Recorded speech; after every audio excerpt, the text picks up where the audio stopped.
The neon lights of Las Vegas shimmered through the windshield as the black BMW cruised down the strip. Inside, Natalie Summers sat in the passenger seat, her long legs crossed, lips painted red like a warning sign. She looked every inch the part, a 28-year-old bombshell with blonde curls and a smile that could melt a bank vault. Across from her, driving with one hand on the wheel and the other cradling a half-empty bottle of bourbon, was Derek Malone, 42, real estate tycoon turned Vegas high roller. Rich, cocky, and drunk on both liquor and love. To outsiders, they were a dream couple. He was successful, generous, and stupid in love. She was dazzling, ambitious, and dangerously bored. That night, they were headed to the high-stakes poker room at the Mirage. Derek didn't know it would be his last night of freedom. Natalie already knew. The gun was in her designer purse. 4 months earlier, Natalie met Derek at a charity gala downtown. She wore a tight black dress and carried herself like money. He saw her from across the room, standing by the open bar, chatting up a state senator.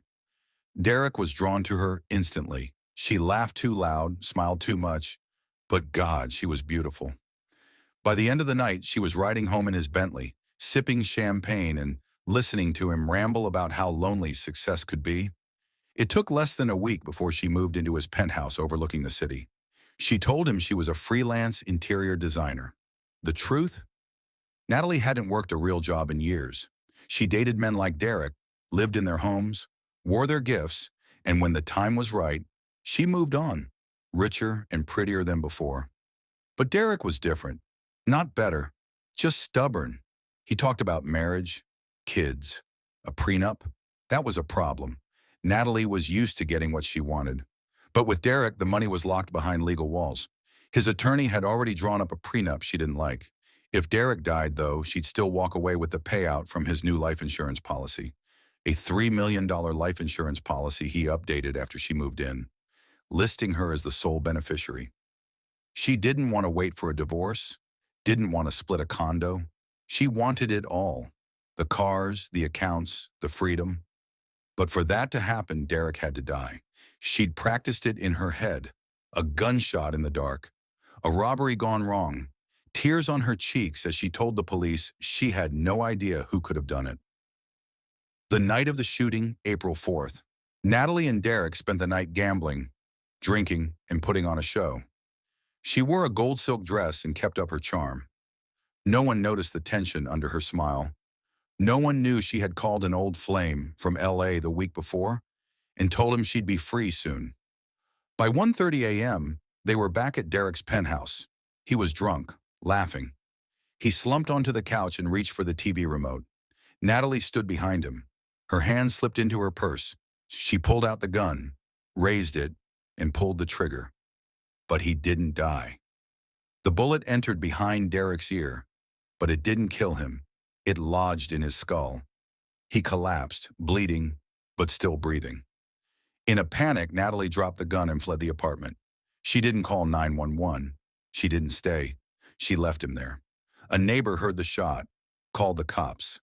By the time the ambulance arrived, Derek was unconscious but alive. He was rushed into emergency surgery. The doctors didn't expect him to make it, but he did. When he woke up 3 days later, he couldn't speak, but he could write.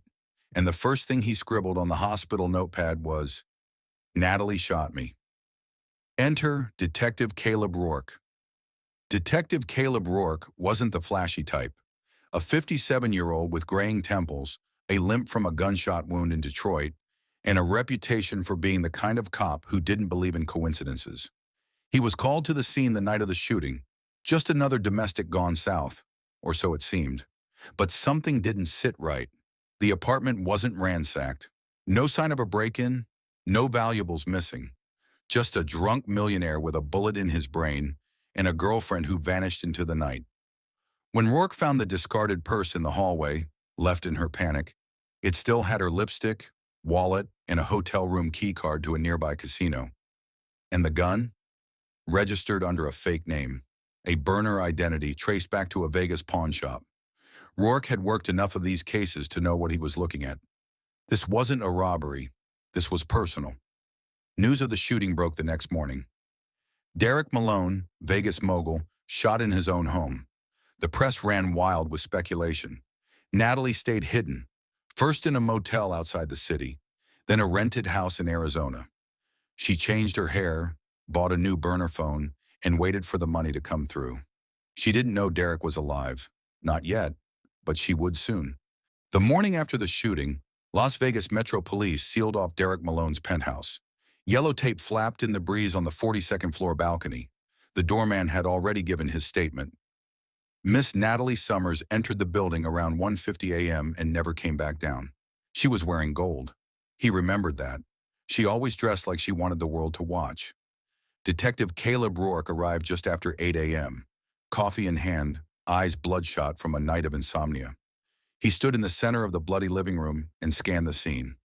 An overturned whiskey glass on the floor, blood spatter on the back of the couch, a gun, .38 caliber, found 5 feet away from Derek's body, purse abandoned in the hallway, no forced entry, no missing items. This wasn't a burglary, this was a hit, and she almost pulled it off. Caleb's first call was to the hospital. Derek was still unconscious, but alive. A neurosurgeon briefed him on the condition. The bullet hadn't exited. It lodged in the temporal lobe, deep, but somehow missed the fatal zones. His vitals were stable, but they didn't know what kind of brain damage he'd suffer, if any. Caleb didn't care if the guy could walk or talk. He just needed him to remember. As he hung up, Rourke motioned to his partner, Detective Linda Chen, a younger, sharp-minded investigator with a knack for digital tracking. "Get everything on the girlfriend," Rourke said. "Natalie Summers. Background check, credit cards, phone records. I want to know who she is, where she came from, and what she's running from." Chen already had her laptop out. On it. Natalie wasn't new to the game. She'd lived under a few different names. Natalie Carter in Houston, Nicole Sellers in Miami, even a short stint as Vanessa Grant in Los Angeles. The common thread? Wealthy men, short relationships, and sudden exits with high-end jewelry, cash, and in one case, a stolen Rolex. But this was the first time she'd gone too far. She was hiding out in Bullhead City, Arizona, just a 3-hour drive from Vegas. She dyed her hair brunette, cut bangs, and started using the alias Emily Rowe. The house she was staying in was rented under that name through an online platform. It wasn't smart, but Natalie was panicking, and panic makes people sloppy. She thought Derek was dead. She thought she was in the clear. Back at headquarters, Chen hit gold. "I've got surveillance footage," she said, spinning her laptop toward Rourke. "Natalie at the Mirage, 4 hours before the shooting. They were arguing, subtly, but it's there." She looked tense. Rourke leaned in. He could read body language better than most therapists. Natalie's smile was tight, her eyes scanning the room. Derek, clearly drunk, kept talking with his hands, occasionally grabbing her wrist too hard. But she wasn't afraid. She was waiting, calculating. "Zoom in on her purse," Rourke said. Chen did. The outline of a gun was faint, but there. "She had the piece on her at the casino," Rourke muttered. "Premeditated. At Desert Springs Medical, Derek Malone woke up 2 days later, barely. Tubes down his throat, speech slurred, but conscious. A nurse called Rourke personally. "Detective, he's asking for someone named Natalie," she said. "He keeps trying to say something." Rourke arrived within the hour. The ICU was cold, buzzing with machinery. Derek looked half dead, face pale, eyes bloodshot, a massive bandage around his head. Rourke leaned close. "Derek, I'm Detective Rourke. I'm here to help. Do you know who did this to you?" Derek's eyes fluttered. His mouth opened, cracked lips trembling. His voice was like gravel. "Nah, ta, lie." Rourke nodded. "Natalie Summers. Your girlfriend?" He blinked once. Affirmative. "Did she shoot you?" Another blink, then a slow nod. The breakthrough. It was enough to issue a warrant. An arrest alert was sent to all state troopers in Nevada, Arizona, and California. Natalie's driver's license, credit card usage, and facial recognition data were entered into the system. But Rourke knew if she'd gone off the grid, she was likely using cash and a new identity. So he switched tactics. "Let's hit her old flames," he told Chen. "Every man she's dated in the past 5 years, someone helped her disappear. Someone knows where she is. The first call was to a man in Miami, Mark Delaney, divorced banker, still bitter. He said Natalie ghosted him after 6 months, took 2 Rolexes and his pride. She's not stupid, and he said. She plans. She had fake IDs. A guy she used to work with, some tech creep in LA, helped her build new identities. Name's Jason Vell, the tech guy. Jason Vell was a disgraced cybersecurity consultant, fired from 2 startups, lived in Pasadena, and ran a side hustle creating fake documents and new online personas for women who needed clean slates. Rourke called the Pasadena PD to track him down. Within 48 hours, Vell was in an interrogation room, sweating bullets. "I just gave her a name and an address, man," he stammered. "She said she was escaping an abusive guy. I believed her." "Where'd she go?" Rourke asked. Vell hesitated. "Someplace near Laughlin. Rented house. Said it was temporary. Emily Rowe. That's the name she's using." Rourke stood. "Pack your bags," he said to Chen. "We're going to Arizona." Back in Bullhead City, Natalie was unraveling. She'd seen a news update online. Derek Malone survives gunshot in critical condition. Her hands trembled. She dropped her burner phone into the Colorado River and packed a duffel bag. It was time to run again. Maybe Mexico this time. But when she opened the door to leave, Detective Caleb Rourke was already on the porch. "Natalie Summers," he said, badge out. "You're under arrest for attempted murder." Natalie Summers sat alone in the cold, windowless room of the Bullhead City Police Station. Her new brunette hair was messy now, her nails chipped. The designer heels that once clicked confidently through Vegas hotel lobbies had been replaced with county-issued slip-ons. The bright orange of the jail uniform washed her out, made her look smaller than the woman who once charmed millionaires. But her eyes, still sharp. Across the mirrored wall, Detective Caleb Rourke watched her through the one-way glass. His arms were crossed, his jaw clenched. He had brought her in without incident, surprisingly quiet, no tears, no outbursts. Just a calm, almost arrogant silence as he read her rights. "Think she's ready to talk?" asked Detective Chen, standing beside him. "She's not stupid," Rourke said. "She's calculating. Let her sweat a little." After 15 minutes, he stepped inside. Rourke dropped a thick case file on the metal table. Natalie didn't flinch. "Good morning, Natalie," he said. "Or do you prefer Emily Rowe now?" She leaned back. "Depends. Do you prefer Detective or Caleb?" He smiled faintly. "Cute. But this isn't a coffee date. It's a murder investigation." "Attempted murder," she corrected. His brow lifted. "So you admit there was a murder attempt?" She caught herself and looked away. "I want a lawyer." "You'll get one. But first, let's be clear about something. Derek Malone is alive. He named you as the shooter. You're not here because we guessed. It's because he wrote your name the moment he could hold a pen." Natalie swallowed hard. "I want proof." Rourke slid a photo across the table. Derek in a hospital bed, bandaged and bruised, holding a piece of paper. On it, "Natalie shot me." Her face dropped for half a second. Then the mask came back. "That doesn't prove anything. He could be confused. On drugs." "Sure," Rourke said, flipping open the file. "Let's talk about what does prove something." He laid it out, piece by piece. Surveillance footage from the Mirage. Natalie with the murder weapon visible in her purse. Time-stamped. The gun, registered to a false identity connected to a burner ID created by Jason Vell, her known associate. Forensic match. Her fingerprints on the weapon. Life insurance policy. Derek had changed it months before to list her as the sole beneficiary, $3 million payout. Her escape, fleeing the state, changing her name, destroying her phone. "Seems like a woman who had a plan," Rourke said, "and it blew up in your face." Natalie stared at the folder. "None of that means I pulled the trigger." He sat back.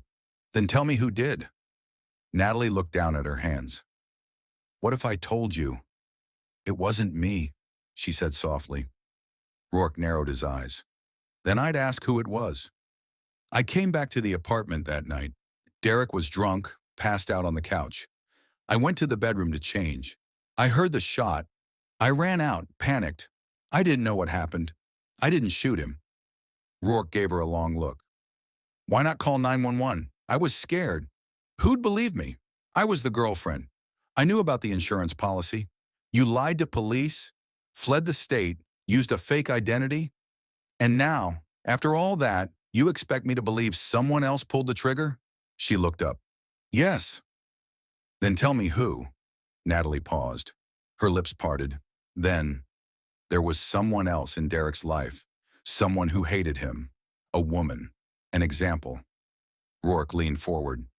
Name? I don't know her full name, but she came by the apartment once. Claimed Derek promised her money. They fought. A first name. Krista. Or Kristen. Something like that. It was a weak lead, but Rourke knew better than to ignore a story, no matter how shaky. He closed the file. Enjoy the holding cell, he said. If you change your mind, call me. Victim located unconscious with a single gunshot wound to the head, lateral entry behind the ear. Weapon found 5 feet from body, registered under alias Lisa Keating. No signs of forced entry or robbery. Natalie Summers was last seen with the victim at the Mirage Casino 4 hours prior.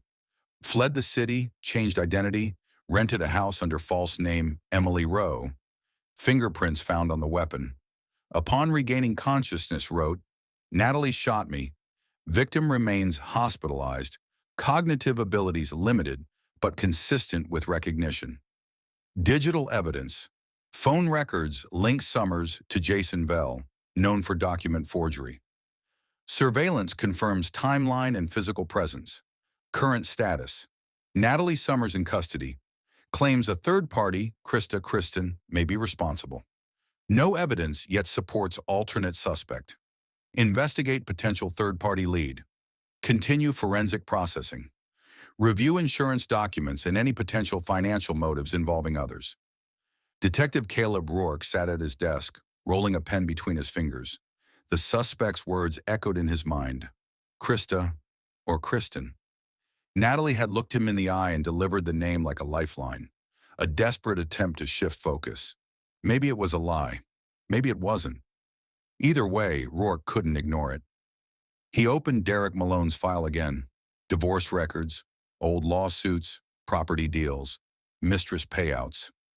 Derek had left a trail longer than a Vegas buffet line. Somewhere in that trail, Rourke hoped, was the woman Natalie named. Rourke leaned on Chen. Check everything, he told her. Girlfriends, business associates, ex-employees. I want every Krista, Kristen, and Crystal this guy's ever been near. An hour later, she had a list. Here's what we've got, Chen said, scrolling through her screen. 7 Kristas in the last 5 years. One stands out. Krista Delaney. Rourke raised a brow. That name rings a bell. Chen nodded. She was Mark Delaney's sister. Mark Delaney. Natalie's old boyfriend in Miami. You're kidding. Nope. Small world. Rourke leaned forward. Pull her up. Krista Delaney was 35. Brunette, a former event planner turned hospitality manager. 2 years ago, she filed a civil suit against Derek Malone. Sexual harassment, hostile work environment. The case was sealed and quietly settled out of court. She vanished from Vegas right after. Where is she now? Chen clicked again. Living in Reno. Works at a boutique hotel. Rourke stood. Let's take a drive. Krista Delaney opened her hotel office door, wearing a fitted blazer, her posture straight but cautious. She recognized the badge instantly and didn't even try to pretend. This about Derek Malone? She asked. Rourke nodded. You two have history. Yeah, he's a bastard. Mind if we ask a few questions? She hesitated, then gestured them inside. They sat at a small round table near the window. When's the last time you saw Derek Malone? Rourke asked. 2 years ago, Krista replied. He had me fired. After I filed the complaint, he sent lawyers to crush me. I left Vegas and never looked back. You aware he was shot 2 weeks ago? Krista looked stunned. Number is he dead? He survived. She blinked. Guess karma's late, but it shows up. Rourke kept his eyes on her. Did you shoot him? Her jaw tightened. Number, I haven't seen or spoken to him since I left. You can check my records. We will, Chen asked. Do you know Natalie Summers? Krista leaned back. Should I? She's the girlfriend. Our primary suspect. Krista was quiet for a long second. Number never heard of her. Chen tapped her pen. Funny because Natalie used to date your brother, Mark Delaney. Now Krista flinched. That was years ago. Mark never mentioned anyone named Natalie. But then again, we don't talk much. Rourke let the silence stretch. Look, Krista finally said, I hated Derek, but I didn't shoot him, and I definitely didn't know his girlfriend. Rourke stood. Appreciate your time. But as he turned to leave, Krista added one last thing. Check his phone records. I guarantee you if Derek got shot, it wasn't random. Somebody wanted him quiet. Back in Vegas, digital forensics, Rourke returned to Las Vegas and immediately ordered a full forensic pull of Derek Malone's cell phone. The digital team spent 36 hours going through call logs, text threads, voice memos, and deleted files. Then they found something. Detective, the text said, you're going to want to hear this. The voicemail April 2nd, 2 days before the shooting. A voicemail from Derek to his lawyer. Hey, Tom, something's off with Natalie. She's been sneaking around hiding stuff. I think she's seeing someone else. I want to change the policy. Again, take her off it. Call me in the morning. Don't say anything yet. I want to handle this quietly. He never got the chance to call back. Rourke felt the chill run down his spine. Natalie found out. She knew he was planning to cut her off. That was the trigger. No link to Natalie Summers found as of yet. No travel records, financial connections, or communications. Likely a red herring introduced by suspect to mislead investigation. Strongest motive remains financial. Suspect aware of imminent loss of financial security. Victim's recovery provides damning testimony. Back in interrogation, Rourke met Natalie again, this time with a colder tone. You said someone else might have done it. Krista Delaney? Nice try. You've never met her. There's no connection, no travel, no texts. Natalie sat silent. He played the voicemail. Her face changed. Just a twitch. But enough. He was going to cut you off. You panicked. I didn't. You went there to kill him, but you didn't finish the job. Natalie folded her arms. You don't have proof I pulled the trigger? No? Rourke leaned in. Let me ask you something. Where's the rest of the bullet? Natalie blinked. What? It fragmented inside his skull. Only half was removed during surgery. We're recovering the other half this week. When we do, it'll be matched to the gun. And your prints are all over it. She said nothing. Rourke smiled slightly. Your story's crumbling, Natalie. You can either come clean or get buried in a courtroom.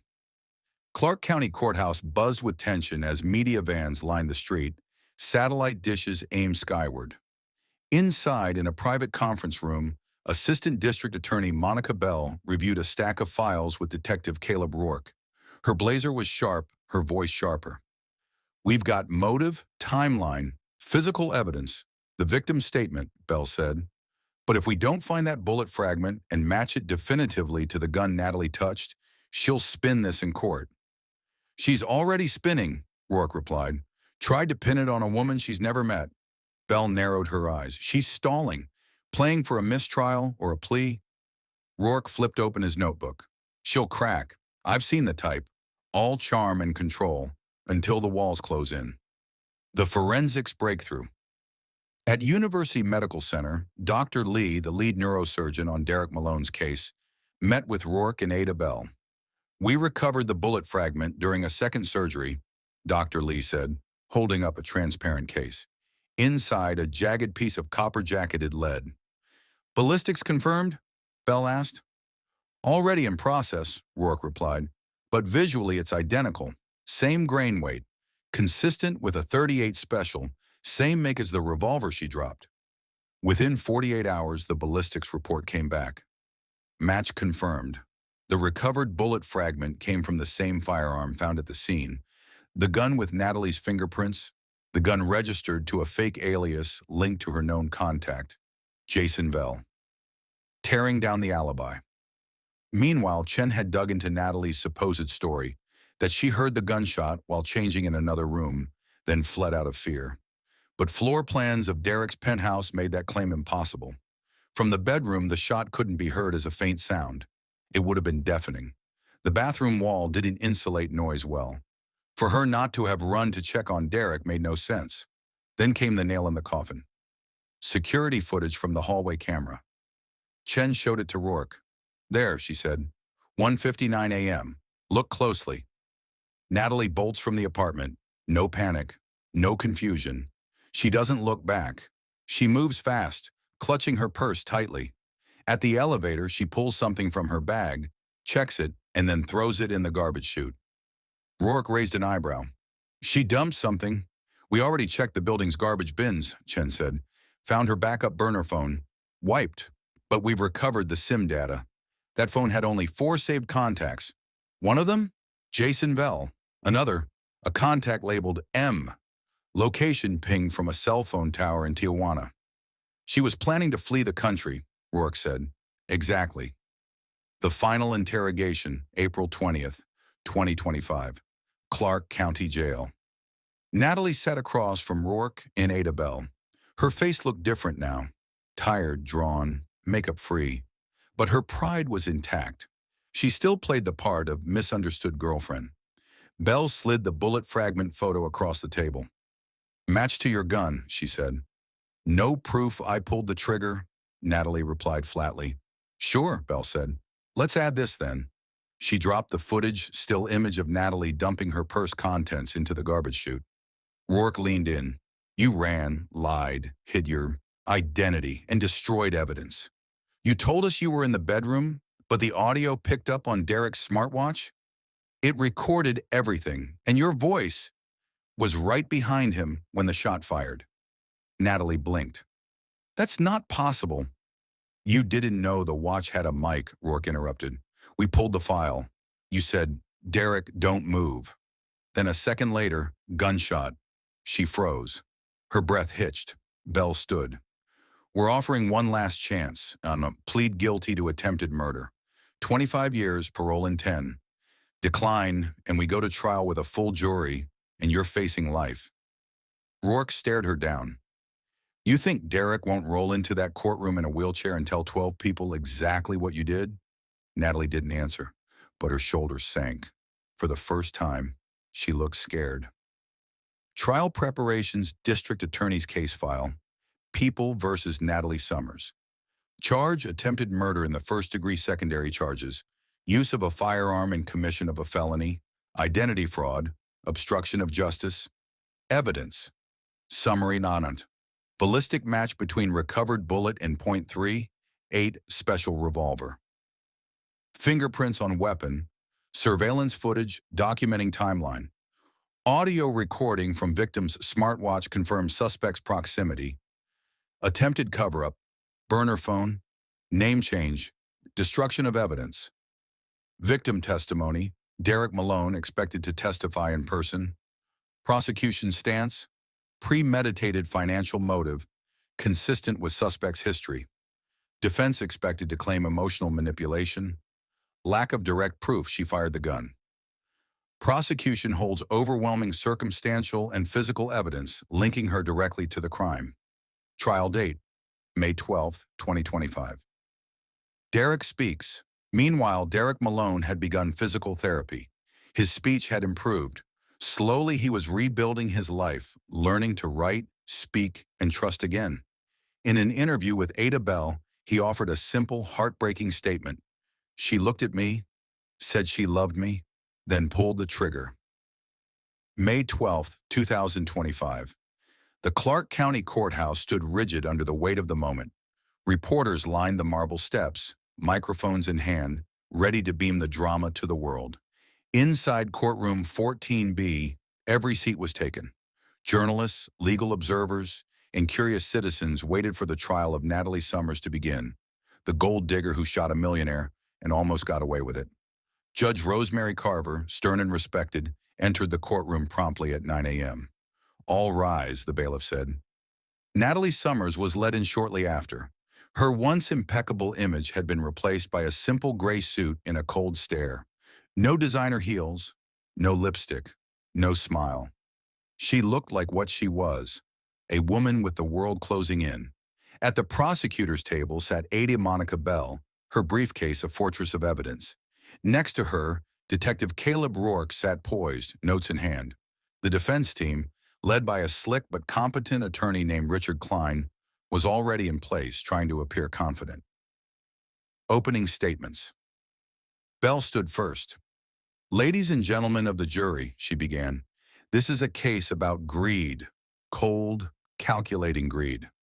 The defendant, Natalie Summers, shot her boyfriend in the head in his own home for money. She fled the scene, created a fake identity, and was caught trying to escape justice. The evidence will show not just guilt, but intent, premeditation, and a plan that nearly succeeded. Except for one thing. He lived." The jury listened, quiet and focused. Then it was Klein's turn. "My client," he said, "was a young woman caught in a toxic relationship. Yes, she made mistakes. She panicked. She ran. But that does not mean she is a killer. The prosecution wants you to see a monster. I ask you to see a scared human being, one that never pulled the trigger. It was a smart move. Shift the lens from intent to uncertainty. But Rourke had seen better stories fall apart under the light of facts. The prosecution's case, day one. Forensics Bell called her first expert, a ballistics technician named Andrea Moss. The bullet fragment recovered from Mr. Malone's skull, Moss testified, was a direct match to the firearm found at the scene. The gun had the defendant's fingerprints. This is not a coincidence. She showed high-resolution photos, diagrams, charts, overwhelming evidence for the jury to digest. Day two, surveillance and smartwatch audio. The Mirage Casino footage was played, showing Natalie and Derek the night of the shooting. The freeze frame of the revolver imprint in her purse drew murmurs from the gallery.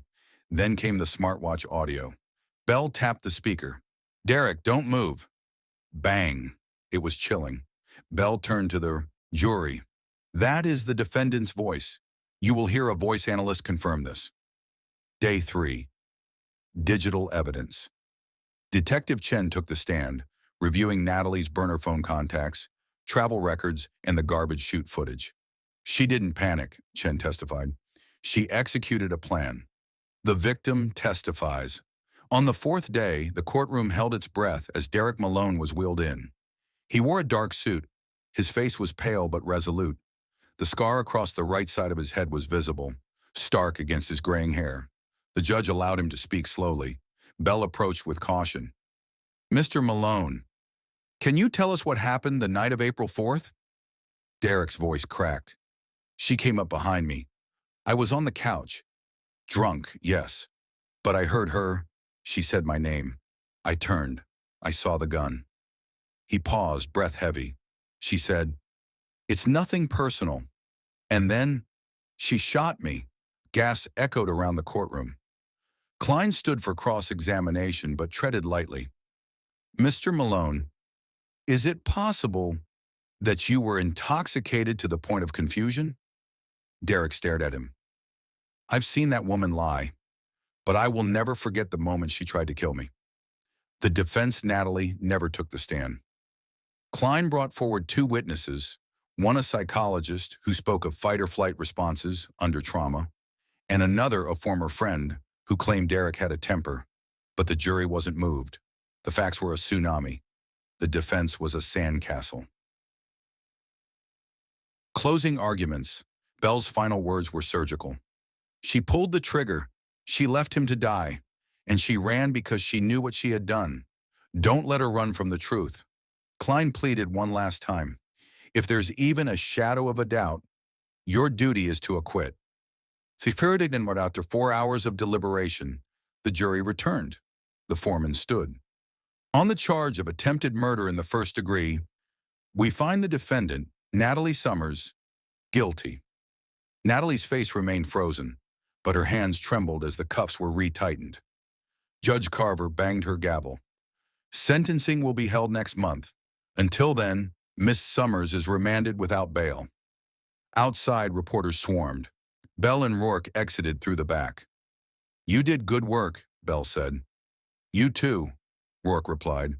"She thought she was smarter than everyone else." Bell nodded. "Turns out justice is smarter. Natalie Summers stood once again before Judge Rosemary Carver, this time without a shred of hope. Her eyes were hollow, her mouth pressed into a thin line. Gone was the glimmer of charm, the sly confidence, the seductive edge that had once drawn men to their knees. What remained was the bare bones of a life spent gaming others, and finally losing the game. Judge Carver looked down at her through square glasses, her voice calm but cold. "Miss Summers," she began, "you have been found guilty by a jury of your peers for attempted first-degree murder, along with multiple counts of fraud and obstruction. The evidence against you was overwhelming, your actions callous and deliberate. You aimed a loaded weapon at a man who trusted you and left him to die, all for money. And yet he lived, not by your mercy, but by pure chance." Natalie stared straight ahead. "For the charge of attempted murder in the first degree, I hereby sentence you to 35 years in state prison with a minimum of 28 years before eligibility for parole." A silence settled over the room, heavy as stone. "You may be seated," the judge said. Natalie's knees buckled slightly as she sat. For the first time, her hands trembled, not from fear, but from finality. 2 weeks after sentencing, Derek Malone sat down with a local news station for his first public interview. A fresh scar still curved behind his ear, and his speech was slower than it had been months before. But his eyes were sharp. He wore a tailored gray suit and sat with quiet dignity. "She almost got away with it," he said. "I gave her everything. I wasn't perfect, but I didn't deserve a bullet to the head." When asked if he still thought about her, he nodded. "Yeah, every day I trusted her. I let her into my life, into my home. I didn't see it coming, but I also got a second chance. A lot of people don't." He paused. "I'm not here to play the victim. I'm here to rebuild." Natalie Summers now lives behind the walls of Florence McClure Women's Correctional Center. Her name has faded from headlines. Her story, once tabloid gold, now gathers dust in legal archives. Derek Malone launched a nonprofit organization focused on recovery for victims of domestic violence and betrayal trauma. The foundation, called Second Sight, has helped over 200 individuals in its first year. Detective Caleb Rourke transferred to the Homicide Division's Cold Case Unit, chasing justice for those who no longer have a voice. But he keeps a photo on his desk. It's not of the crime scene. It's not of Natalie. It's of Derek, the day he stood in court and faced her. Proof that survival is more than luck. It's resilience.